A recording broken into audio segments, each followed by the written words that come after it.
આજે આપણે લોકો વઘારેલી ઈડલી બનાવી રહ્યા છે. મીન્સ અમે હમણાં નાસ્તામાં ઈડલી અને સંભાર બનાવ્યો હતો, આટલી ઈડલી બચી ગઈ છે. તો આને આપણે વઘારી અને કેવી રીતે ખાઈ શકાય અને એકદમ ટેસ્ટી લાગે છે. તો કેવી રીતે બનાવીશું આપણે જોઈ લઈએ.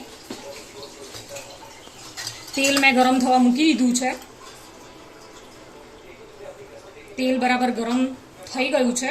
આપણે એમાં રાઈ એડ કરીશું. ઝીણી રાઈ લઈશું જેથી ટેસ્ટ ખૂબ જ સરસ આવશે.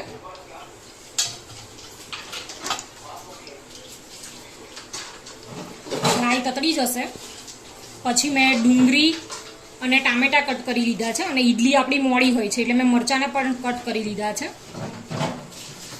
એ આપણે એમાં એડ કરીશું. રાઈ તતડી જવા આવે એટલે આપણે એમાં હિંગ એડ કરીશું. આમાં મેં લીલો લીમડો, ડુંગળી, ટામેટા અને મરચાં લઈ લીધા છે, એને આમાં એડ કરી દઈશું. બહુ નહીં સાંકળીએ, થોડા ઘણા સાંકળીશું. અધકચરા એકદમ પાકા નહીં થઈ જવા દઈએ આને.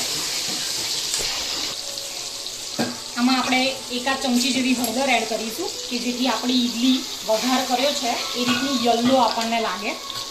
થોડી બીજી એડ કરીશું હળદર. આમાં આપણે તલ એડ કરી દઈશું.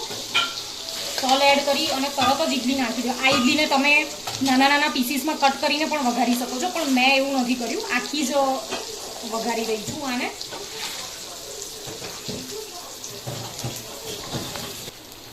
આમાં આપણે થોડું ધાણા જીરું પાવડર અને થોડું લાલ મરચું એડ કરીશું.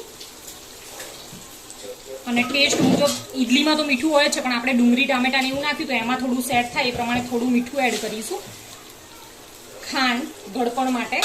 ખાંડને આપણે સ્કીપ પણ કરી શકીએ છીએ, પણ આપણે નાખીશું તો વધારે સારું લાગશે. અને બરાબર મિક્સ કરી લઈશું એટલે ખાવા માટે રેડી થઈ જશે. આની અંદર જો લીલું તમારી પાસે નાળિયેર હોય તો ખમણીને આમાં એડ કરીને ખાઈ શકો છો, ખૂબ જ સરસ લાગે છે. કોથમીર એને ગાર્નિશ કરીશું. રેડી છે આપણી આ મસાલા ઈડલી. આને હવે આપણે સર્વિંગ પ્લેટની અંદર કાઢી લઈએ. રેડી છે આપણી મસાલા ઈડલી. અને આપણે કોથમીર અને લીલું કોપરું હોય તો ખમણીને એનાથી ગાર્નિશ કરી લઈશું. ખાવાની ખૂબ મજા આવશે. અને ઝીણી સેવ હોય તો એ પણ આની અંદર એડ કરીને તમે લોકો ખાઈ શકો છો. રેડી છે આપણી મસાલા ઈડલી.